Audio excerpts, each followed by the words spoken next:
Grabe talaga ang traffic dito sa ilalim ng Nagtahan.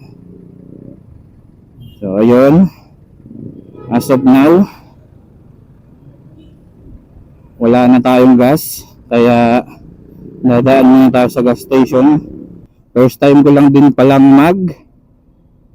manual di-clutch, kasi ang dati kong motor guys ay ADB. Kung napapansin nyo sa mga dating video ko, naka ADB ako.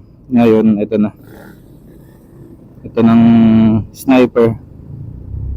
Nangangapa sa una pero masasanay din tayo sa petrol magpapagas guys. Ang gas pa lang ito ay unleaded. Pagas tayo ng mga 200.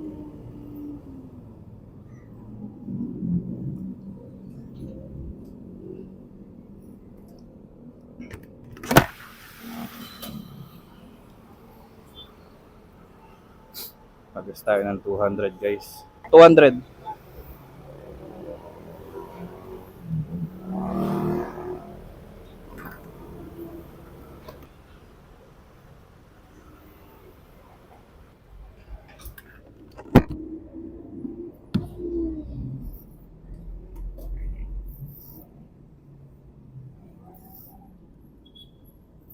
So ayun guys, tara na.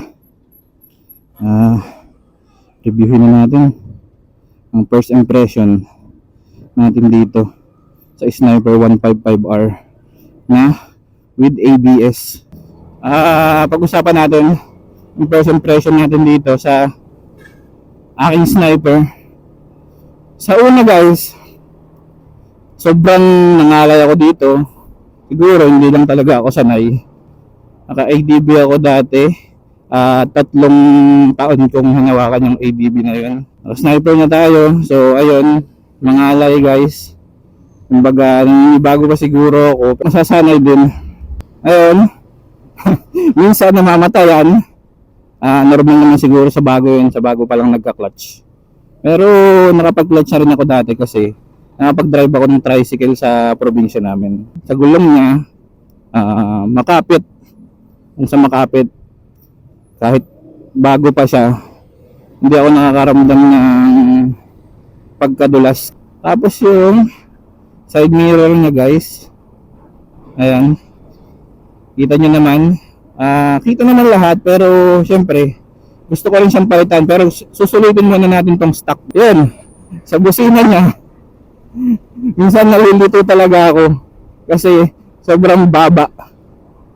Tapos yung signal light din niya ang layo sa busina, kaya minsan napipindot ko yung signal light kahit busina naman yung dapat pindutin. Tapos sa ilaw naman maliwanag siya. Tapos ayun, nandito yung high sa ibaba niya, ito yung low beam niya sa itaas. Tapos meron siyang kinagandahan ito, meron siyang flasher. Hindi mo na kailangan magpalagay ng flasher. Sa busina niya, stock. All stock to guys. All stock. Ayaw sumagad kasi sabi ng taga motor trade, hanggang 60 to 70 km lang muna ako. Kasi nga, bago, kailangan ng break-in. Nasa break-in period pa tayo. Nakita ko sa inyo kung ilan na yung auto niya. And guys, 43 yung auto niya, batang bata. Tapos ayun, syempre sa side stand niya guys, delikado kasi pag nakalimutan mo, kasi sanay ako ng yung automatic na nagpapatay pag sinide stand mo. Nagaya kanina nung palabas ako sa amin, ang nangyari sa akin, nakalimutan ko yung stand, may humps. Buti na lang hindi ako na disgrasya. Sa traffic guys, madali naman siyang isingit. Kasi nga maliit lang yung kanyang katawan, hindi kagaya ng mga malalaking motor, yung NMAX, ADB. Ang pinagandahan ito, madali siyang isingit. Madali rin namang isingit yung mga NMAX, ADB, kaso nga lang, mas manipis ang katawan nito. Dito tayo sa kahabaan ng Osmeña Ang ganda ng takbo niya. Smooth na smooth. Kaliwang kaway ko pala, nangangatad. Minsan napapasama yung ngipin ko pag pag kinaklutch ko siya. Kasi nga hindi ako sanay, nangangatad pa yung katawan ko guys eh. Kaya dahan-dahan din muna ako mag-drive nitong sniper na to. So ayun guys, nagbabalak na kumuha ng sniper. Ang masasabi ko lang eh, kung ano ang gusto nyo, yun ang kuhain nyo.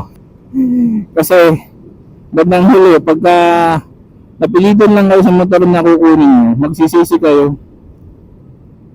Kasi hindi nyo naman talaga gusto. Itong sniper na to, gustong gusto ko to guys. Kasi nga, nakaklutch siya, hindi nakakantok sa biyahe. Yun yung dahilan kung bakit kinuha ko to. Kasi hindi boring, hindi nakakantok sa biyahe pag malalayo. Kaya mas maganda to pang long ride. Kasi pag scooter kasi guys, pag di ka sanay sa mga malalayong biyahe tapos puyat ka pa, naku, siguradong guys, aantokin ka talaga. Hindi mo mapipigilan yung antok, talagang hihinto at hihinto ka. Bagay ang ginagawa ako pag nagra-rides ako dun sa ABB ko. Tumitingin-tingin pa nga ako sa signal light kung napatay ko na. Malapit na tayo sa Ayala. Kailangan ko lang talagang bilhan ng radiator cover kasi natatakot ako baka tamaan yung radiator niya ng mga bato.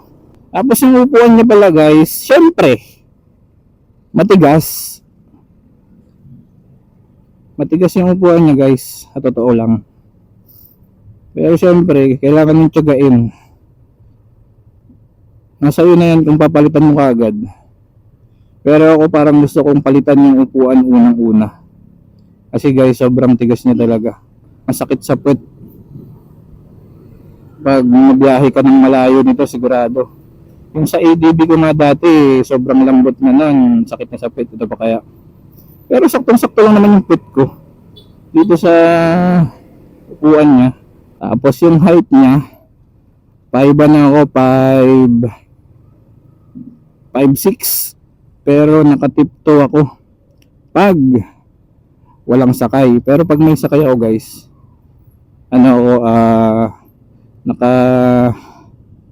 hindi ako nakatipto.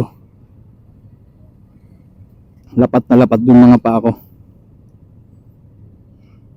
Kasi yun, at meron pala akong biniling top box H&J. Panoorin nyo na lang yung last na upload ko. At panoorin nyo na lang dun kung paano ko siya ikakabit sa sniper na to. At sana yun, andito na tayo sa Ayala guys. Malapit na tayo sa office, kaya nandito na lang. Yun ang aking review dito guys sa aking Sniper 155R ABS version. Hindi ko alam kung 2024 to o 2025. Alam ko 2024, pero ina-assume ko na 2025 kasi 2025 ko nakuha. Please like, comment, share, and subscribe. Sana nag-enjoy ka dito sa aking first impression sa aking Sniper 155R ABS version. At yun lang. Thank you guys sa panonood.